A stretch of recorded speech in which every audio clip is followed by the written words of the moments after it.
You have a touch of destiny about you, William Turner. I'm really so grateful to, Hollywood in terms of how open they are. They do a lot of colourblind casting there, which we don't do a lot of over here.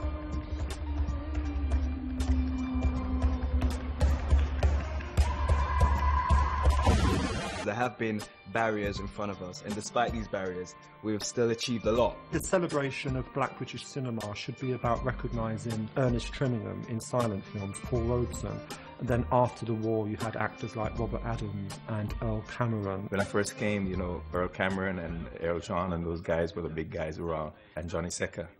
So these were the three guys.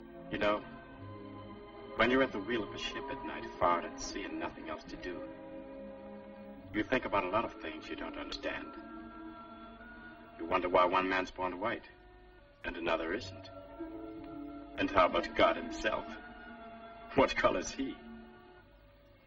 And the stars seem so close, and the world so small in comparison with all the other worlds above you. It doesn't seem to matter so much how we were born. It doesn't matter. It does,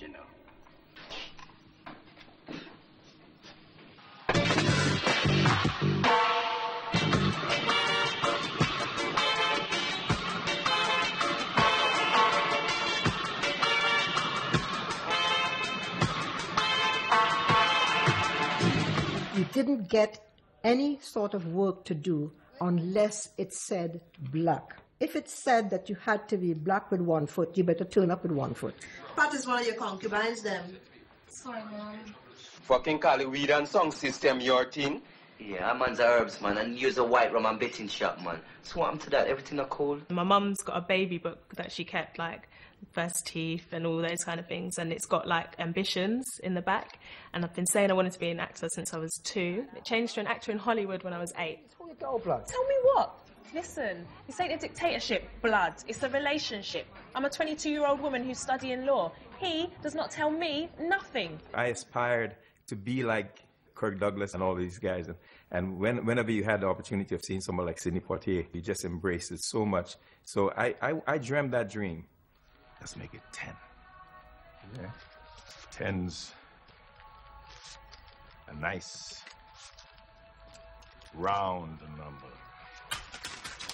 I got made redundant from my accountancy job 3 years to the day. Okay. At the time, I had a friend called Trevor Etienne and a good friend called Eddie Nestor. They were actors. Every day, Rob, come. I said, hold on. I cannot tell my mother and father that I'm giving up my accountancy job when I'm getting good money to go and farm the arse on a stage for 2 weeks and then get 2 weeks play and that's it. For what? Nah, can't do it. I got offered my very first job, which was the accidental death of an anarchist at Everyman Theatre in Cheltenham about 2 weeks after being made redundant. And since then, touch wood, thank you, I've never looked back.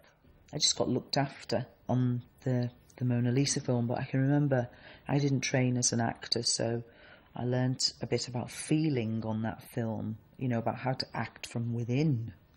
You fancy me, but having me is nothing, George. Any prick can have me. I'm screwed by old men so fat I have to lift myself onto them. And I discovered it then, and it was a bit of a rude awakening. I thought, oh God, is that what it is? I've got to go there. First film I did, The Firm, which starred Gary Oldman, directed by Alan Clark. I remember at the time, I can't remember what I did for the audition, but I just remember leaving the BBC and, the camaraderie that was going on. We were just knocking on the doors at the BBC and just opening the door, we're The Firm! And just shouting things like that, We hadn't been given the job, we'd just been up for the audition. And, and it was just fun. Oh, for one! And one for all! 28 days later, with Danny Boyle, that was the first big break that I got, which was so exciting. And the role wasn't written as a black role either.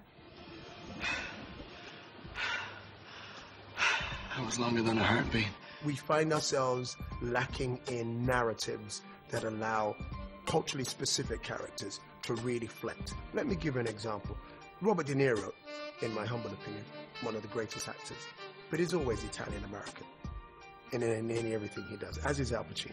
But the myriad of roles that they have allow them to flex in different ways. They can move from gang member to lawyer, to rookie cop to dangerous cop. They can play a myriad of characters and still be culturally specific. And we haven't quite got there yet in this country. The key thing is that the stature of the black British actor and actress is now kind of very much kind of mainstream.